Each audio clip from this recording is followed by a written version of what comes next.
आज हम सबसे पहले आपको कानपुर से वो तस्वीरें दिखाएंगे जिन्हें देखकर हमारे यूपी के दर्शक खास तौर पर बहुत खुश होंगे। कानपुर के लोगों ने कभी सोचा भी नहीं था कि एक दिन उनके शहर में भी वर्ल्ड क्लास मेट्रो चलने लगेगी, लेकिन आज प्रधानमंत्री नरेंद्र मोदी ने इसी मेट्रो का कानपुर में जाकर उद्घाटन किया है और उन्होंने बाकायदा टिकट खरीदकर इस मेट्रो में यात्रा की और उनके सफर के दौरान मेट्रो लाइन के आसपास मौजूद घरों की छतों पर हजारों लोग इस उम्मीद में खड़े हुए थे कि शायद कहीं मेट्रो की खिड़की से मोदी उन्हें नजर आ जाएं, दिखाई दे जाएं। और इसी तरह हजारों लोगों ने सड़कों पर खड़े होकर भी आज कानपुर में उनका स्वागत किया। आज हम आपको बताएंगे कि इस चुनाव में कानपुर का क्या महत्व है और साथ ही ये भी बताएंगे कि हमारे देश के इतिहास में कानपुर की क्या जगह है। एक जमाने में कानपुर को मैनचेस्टर ऑफ द ईस्ट कहा जाता था, लेकिन अब उसी कानपुर को दुनिया का सबसे गंदा शहर भी माना जाता है। और जैसे ही आज 11,000 करोड़ रुपए की ये मेट्रो कानपुर के लोगों को मिली, उन्होंने मेट्रो के पिलर्स और मेट्रो स्टेशंस पर थूकना तुरंत प्रभाव से शुरू भी कर दिया। और यह विकास का एक बहुत दुखद पहलू है जिसके बारे में आज पूरे देश के लोगों को पता होना चाहिए। लेकिन सबसे पहले आप प्रधानमंत्री मोदी के कानपुर दौरे की ये शानदार तस्वीरें देखिए।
अमृत महोत्सव की इस घड़ी में जब आप आईआईटी की लीगेसी लेकर निकल रहे हैं तो उन सपनों को भी लेकर निकले कि 2047 का भारत कैसा होगा। जीवन इसी का नाम है। जगह बदलती है, लोग मिलते हैं, बिछड़ते हैं, लेकिन जीवन चलता रहता है। इसी को कहते हैं चरैवेति चरैवेति चरैवेति।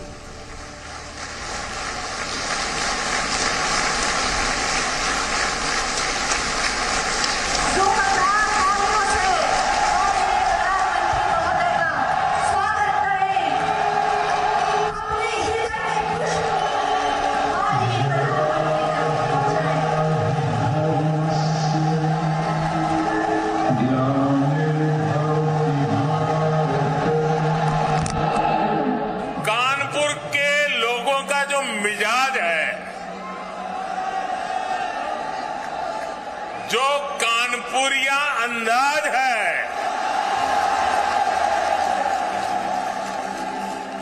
जो उनकी हाजिर जवाबी है, उसकी तुलना ही नहीं की जा सकती। ठग्गू के लड्डू क्या क्या लिखा है? ऐसा कोई सगा नहीं, ऐसा कोई सगा नहीं।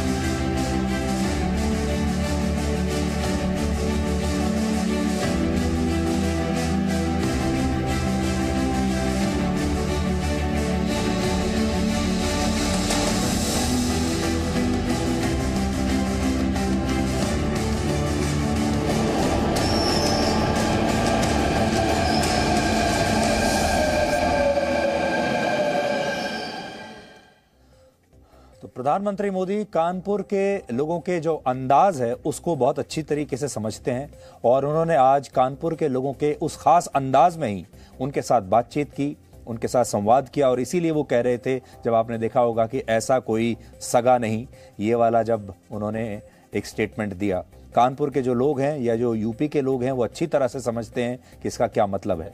तो प्रधानमंत्री आज बिल्कुल लोकल फ्लेवर में कानपुर के लोगों के साथ मिले, लेकिन इसके साथ ही वो कानपुर में आईआईटी कानपुर के छात्रों से भी मिले, युवाओं से भी मिले।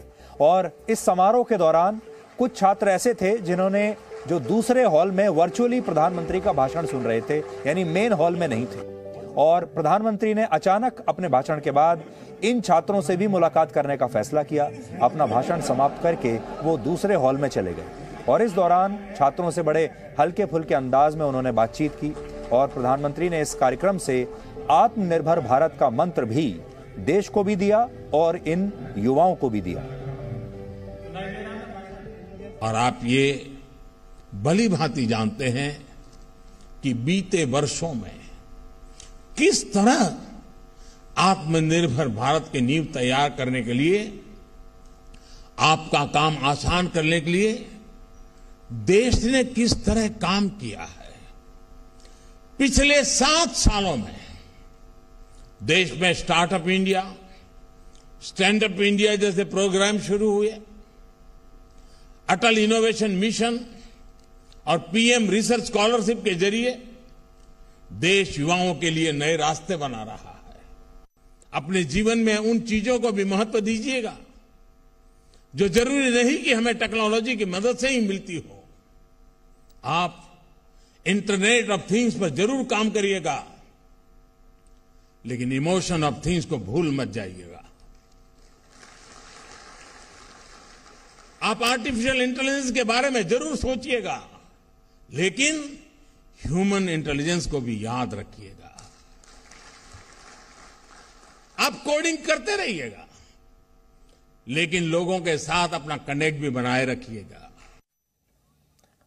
तो प्रधानमंत्री ने आज ये बहुत बड़ी बात कही है, जो कि असल में सब लोगों के काम की बात है कि हमें ह्यूमन इमोशंस को कभी भूलना नहीं चाहिए। आर्टिफिशियल इंटेलिजेंस तो सही है, लेकिन ह्यूमन इंटेलिजेंस की भी अपनी एक जगह होती है और इंटरनेट के साथ साथ इंटेलिजेंस की भी उतनी ही जगह है। और ये सारे जो लोग आज उनके सामने थे, ये सब लोग मेड इन इंडिया इंजीनियर्स थे, जिन्हें भारत ने बनाया है, भारत ने पढ़ाया है, और यही लोग जो हैं आगे चलकर इंडस्ट्री लीडर्स बनेंगे, बड़े बड़े लोग बनेंगे, बड़ी बड़ी दुनिया की कंपनियों को लीड करेंगे। आज प्रधानमंत्री मोदी ने कानपुर में अपनी चुनावी रैली के दौरान सरकारी योजनाओं के लाभार्थियों से भी बात की है और इनमें से कई लोग तो ऐसे थे जो प्रधानमंत्री से मिलने के बाद बहुत भावुक हो गए। सर, मैं अपनी 2 बेटियों को सर पढ़ा रही हूँ सर, आप लोगों की वजह से। बस मैं ये चाहती हूँ कि मेरी बेटियाँ और अच्छे से पढ़े। जो आज मैंने दिन देखे हैं, इतने बुरे बुरे मैंने सर दिन देखे हैं, आपने बहुत और कुछ नहीं देखे। शर्माए प्रणाम से। झुको मत, झुकने का जमाना चला गया। को इतना अच्छा मुझे रिटर्न मिला है कि मुझे जो है यूनिट बड़ी करनी पड़ रही है। ये आप बढ़ रही है कि आनंद आ रहा है कि मजबूरी हो रही है? और इससे मैंने लाखों में बातें करती तो सब लोग कह रहे हैं कि हम हर साल आप ही आए। मेरे फादर एक्सपायर हो गए थे, उसके बाद मैंने ये लोन अप्लाई किया, बहुत जल्दी लोन मिला। नए मकान में रहते? नए मकान में रहते हैं सर। मैं बहुत आभारी हूँ आपका। नमस्ते सर, मैं अपनी 2 बेटियों को सर पढ़ा रही हूँ सर, आप लोगों की वजह से। बस मैं ये चाहती हूँ कि मेरी बेटियाँ और अच्छे से पढ़े। जो आज मैंने दिन देखे हैं, इतने बुरे बुरे मैंने सर दिन देखे हैं, आपने बहुत और कुछ नहीं देखे। Thank you sir. बस सर आप लोगों की बदौलत है, बस ये सोचती हूँ सर मेरी बेटियाँ और पढ़ें। शर्माए प्रणाम से। झुको मत, झुकने का जमाना चला गया। अपना काम शुरू करा एक छोटे से रूम से, फिर 3 साल दौड़ने के बाद जब नहीं सर लेते। और इस खबर से जुड़ा एक लेटेस्ट अपडेट यह है कि खराब मौसम की वजह से प्रधानमंत्री मोदी का विमान आज कानपुर से उड़ा ही नहीं। और आपने देखा होगा तस्वीरों में भी जो हमने आपको दिखाया, आज कानपुर में दिन भर बारिश होती रही।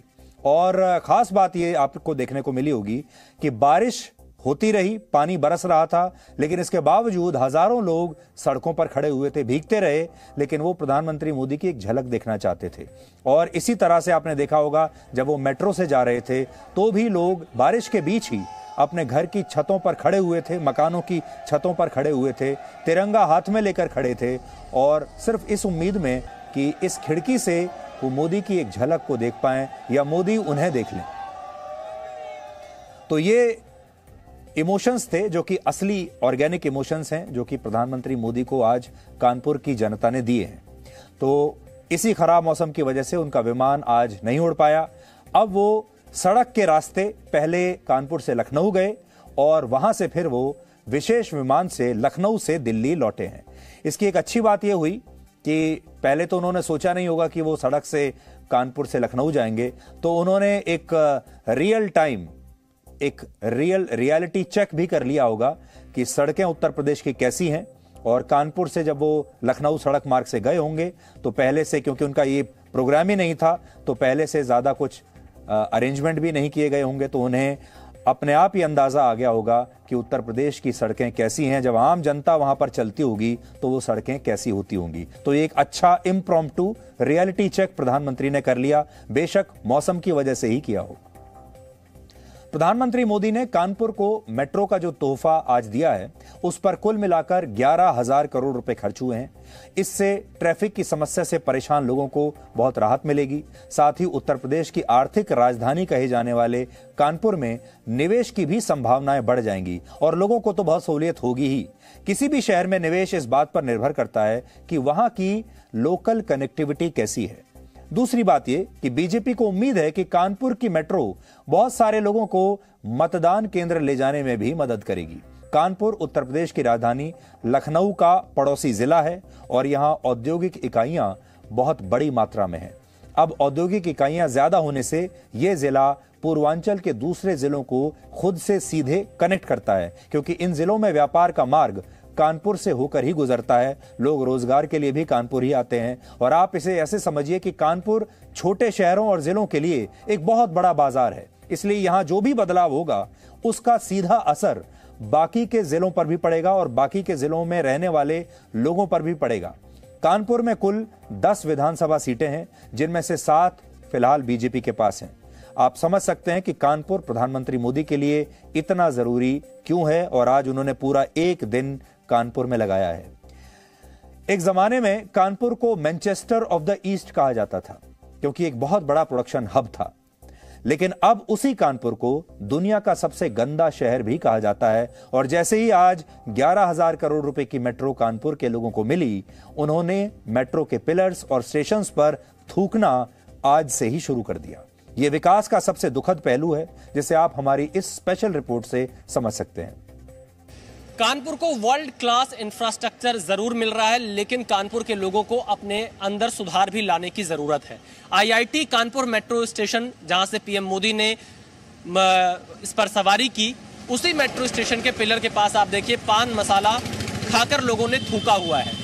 और ये इसका मतलब गाड़ी में कोई जा रहा होगा और गाड़ी चलते चलते उसने थूक दिया होगा। तो इस तरह की तस्वीरें कानपुर के अगर इस इंफ्रास्ट्रक्चर से मिलेंगी जहां पर मेट्रो स्टेशन बना है, तो ये बहुत चिंता की बात है और कानपुर के लोगों को बहुत ज्यादा सुधार लाने की जरूरत है, कम से कम अपने शहर को ही साफ सुथरा रखने के लिए। और आईआईटी कानपुर पर ये तस्वीरें आज उद्घाटन के पहले दिन की देखकर ये पता लगता है कि लोग किस तरह से अच्छी सुविधा का इस्तेमाल करते हैं, लेकिन उस पर कैसे गंदगी फैलाने में भी बाज नहीं आते। कानपुर में आईआईटी मेट्रो के पास में मौजूद है तमाम लोग हैं, इनसे पूछते हैं क्या नाम है आपका? पिंटू शुक्ला जी। शुक्ला जी, पान मसाला खाए हुए हैं? हाँ, खाए हुए हैं।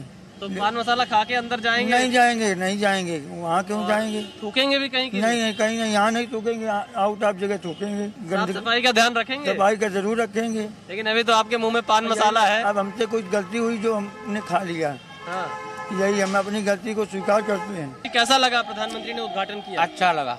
हाँ, बढ़िया रहा। लेकिन मुंह में गुटखा जरूर है आपके, पान मसाला है। तो देखिए मुंह में इनके गुटखा जरूर है और हम भी यही अपील करते हैं कि कम से कम थूकिए मत पब्लिक प्लेसेस पर। क्या नाम है आपका? आपके मुंह में भी कुछ गुटखा है क्या? नहीं है। दिनेश कुमार। दिनेश कुमार जी, थूकेंगे तो नहीं पब्लिक प्लेस पर? नहीं थूकते हैं। कितना बढ़िया दीवारें बनी, हम देख कर आ रहे, एक दो जगह लोगों ने थूक दिया है। नहीं, लोगों ने थूक दिया, बहुत लोग हैं इसे, जो लोग गंदे हैं वो लोग थूक देते हैं। जुर्माना, तुरंत जुर्माना लिया जाए।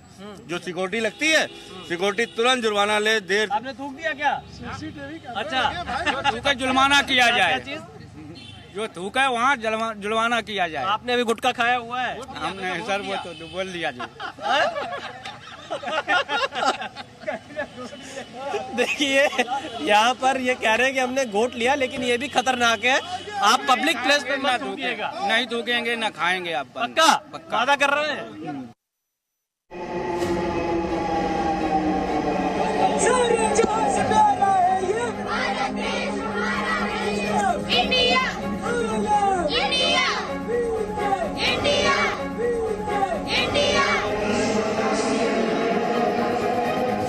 इस वक्त मैं कानपुर मेट्रो में मौजूद हूं और ये कानपुर मेट्रो अब कानपुर में सफर के लिए तैयार है। प्रधानमंत्री नरेंद्र मोदी ने इसका उद्घाटन कर दिया है और पहले दिन हालांकि अभी पब्लिक के लिए खोला जाना बाकी है, लेकिन आज यहां पर बच्चों के साथ ये मेट्रो की सवारी शुरू हो चुकी है। और यहाँ पर जो बच्चों ने संदेश लेकर आए हैं, मत हो अब जाम से परेशान, क्योंकि मेट्रो से होगा अब सफर आसान।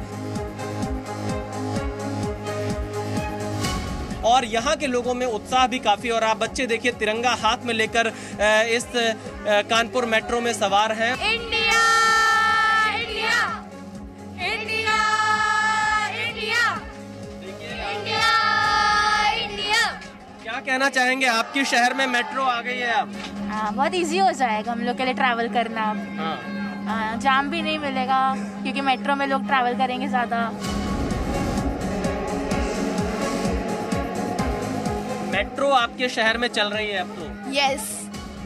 तो अब सवारी इसी से करेंगे या फिर स्कूटी या किसी और? इससे करेंगे, मेट्रो से करेंगे obviously. It's very easy to travel now.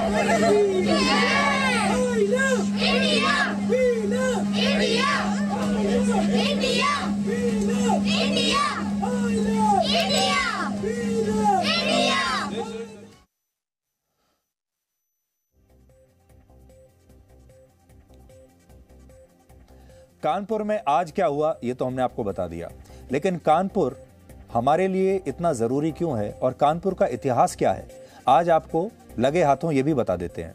एक जमाने में कानपुर शहर की पहचान एक बहुत बड़े और शक्तिशाली औद्योगिक क्षेत्र के रूप में होती थी, इसीलिए इसे मैनचेस्टर ऑफ द ईस्ट कहा जाता था। लेकिन आजादी के बाद इस क्षेत्र की इतनी अनदेखी हुई कि यहां के जिन कारखानों के किस्से पश्चिमी देशों में, यूरोप में सुनाए जाते थे, उन पर धूल जमने लगी और कानपुर धीरे धीरे गुमनामी में चला गया, या ये समझ लीजिए कि बदनामी की तरफ बढ़ने लगा और कानपुर को लोग सिर्फ गंदगी की वजह से जानने लगे। कानपुर का पुराना नाम कन्हैयापुर था, जो बाद में कान्हापुर बन गया और कान्हापुर के बाद लोग इसे कानपुर कहने लगे। मान्यता यह है कि इस शहर की स्थापना संचेड़ी के राजा हिंदू सिंह चंदेल ने की थी, जो भगवान कृष्ण के बहुत बड़े भक्त थे और उन्हीं की श्रद्धा में उन्होंने इस शहर का नाम कन्हैयापुर रखा, क्योंकि भगवान कृष्ण का नाम भी कन्हैया ही है। हालांकि कुछ पुराने दस्तावेजों में इसी शहर को कर्णापुर भी कहा गया है, जिसका संबंध महाभारत के योद्धा कर्ण से है, क्योंकि ऐसा माना जाता है कि कर्ण ने कानपुर शहर को बसाया था और उन्हीं के नाम पर कर्ण से यह शहर कानपुर बना। 18वीं शताब्दी में जब अंग्रेजों की ईस्ट इंडिया कंपनी भारत के अलग अलग हिस्सों पर अपना नियंत्रण मजबूत कर रही थी, तब उसे कानपुर के बारे में पता चला। यहां स्थानीय कारोबार दूसरे शहरों की तुलना में बहुत बड़ा था और यहां से काफी कच्चा माल और अनाज दूसरे जिलों और राज्यों में जाता था। इसी बात को देखते हुए अंग्रेजों ने कानपुर को अपने नियंत्रण में लेने के लिए यहां सारा जोर लगा दिया, क्योंकि अंग्रेज समझ गए कि पैसा यहीं पर है और व्यापार भी यहीं पर है। वर्ष 1803 आते आते ये शहर ब्रिटिश सरकार का एक बहुत महत्वपूर्ण केंद्र बन गया और इसी साल अंग्रेजों ने इस शहर को एक जिला घोषित कर दिया। हालांकि तब इसे अंग्रेज कानपुर नहीं बल्कि कौनपुर कहा करते थे। यह उसकी स्पेलिंग थी जो आपकी स्क्रीन पर आ रही है। अंग्रेज इसे कौनपुर कहते थे, CAWNPORE। यह अंग्रेजों का दिया हुआ नाम था। 19वीं शताब्दी की शुरुआत में अंग्रेजों ने इस शहर को एक छावनी में बदलना शुरू कर दिया, यानी यहां अंग्रेजों और भारतीय सैनिकों के लिए बैरक और तोपखाने बनाए जाने लगे, बैरक्स बनते थे। इसके अलावा अंग्रेजों ने इस शहर में लेदर यानी चमड़ा और कपास की बड़ी बड़ी फैक्ट्रियां और कारखानों की स्थापना की और ऐसा करने के पीछे दो वजहें थी। पहला, कानपुर गंगा नदी के किनारे बसा हुआ शहर है और गंगा नदी बंगाल की खाड़ी में जाकर मिलती है। अंग्रेजों को लगा कि अगर वो इस शहर में जिस भी सामान का उत्पादन करेंगे उसे गंगा नदी के रास्ते कलकत्ता के बंदरगाहों तक पहुंचाना बहुत आसान होगा। दूसरी बात यह कि कानपुर शेर शाह सूरी मार्ग से जुड़ा हुआ था, जो कलकत्ता से लेकर पाकिस्तान तक फैला था और जो पहले अविभाजित भारत का हिस्सा था। इस मार्ग के जरिए भी अंग्रेजों के लिए सड़क मार्ग से व्यापार करना बहुत आसान था। अंग्रेजों को लगा कि अगर वो कानपुर को स्थापित कर लेंगे तो उनके लिए व्यापार बहुत आसान हो जाएगा और सैनिकों की पहुंच भी कानपुर के आसपास के इलाकों में बेहतर हो जाएगी। और इसी के बाद अंग्रेजों ने 19वीं शताब्दी में इस शहर में बड़ी बड़ी फैक्ट्रियां और कारखाने लगाए और इस शहर को दुनिया के नक्शे पर मैनचेस्टर ऑफ द ईस्ट कहा जाने लगा। 1820 के दशक में जब ब्रिटेन में औद्योगिक क्रांति की शुरुआत हुई, तब ब्रिटेन के मैनचेस्टर शहर में पहली बार दुनिया के सबसे बड़े कपड़ों के कारखाने लगाए गए और बाद में इसी तरह के कारखाने कानपुर में भी बने। इसीलिए इस शहर को एक समय मैनचेस्टर ऑफ द ईस्ट कहा जाने लगा, यानी पूर्व का मैनचेस्टर। हालांकि 1857 की क्रांति के दौरान इस शहर में भी अंग्रेजों के खिलाफ विद्रोह की आग भड़की और विद्रोही सैनिकों ने अंग्रेजी मूल के लोगों को मारना शुरू कर दिया और इस घटनाक्रम से कानपुर पर अंग्रेजों की पकड़ कुछ कमजोर हुई और व्यापार पर भी इसका असर पड़ा। हालांकि बाद के वर्षों में कहानी पहले जैसी हो गई। आजादी के बाद भी देश के औद्योगिक क्षेत्र में कानपुर का स्थान काफी ऊपर था, लेकिन बाद में राजनीति और नेताओं की अनदेखी ने इस शहर की औद्योगिक विरासत को कमजोर करना शुरू कर दिया और 2010 आते आते कानपुर में कई बड़ी बड़ी फैक्ट्रियां और कारखाने दूसरे जिलों में और दूसरे राज्यों में शिफ्ट हो गए। हालांकि शहर की औद्योगिक ताकत कमजोर जरूर हुई है, लेकिन आज भी यहां 17,500 फैक्ट्रियां और कारखाने हैं और पूर्वांचल में इस क्षेत्र का आज भी एक अलग ही दबदबा है। इसलिए इस शहर में मेट्रो की शुरुआत होने से यहां काफी बदलाव आपको दिखाई दे सकते हैं भविष्य के। इसलिए हमने आपको कानपुर का इतिहास बता दिया, वर्तमान भी बता दिया और भविष्य कैसा होना चाहिए उसकी भी एक झलक आपको दिखाने की कोशिश की है। Presenting B News app, available on Google Play and App Store. Download it now.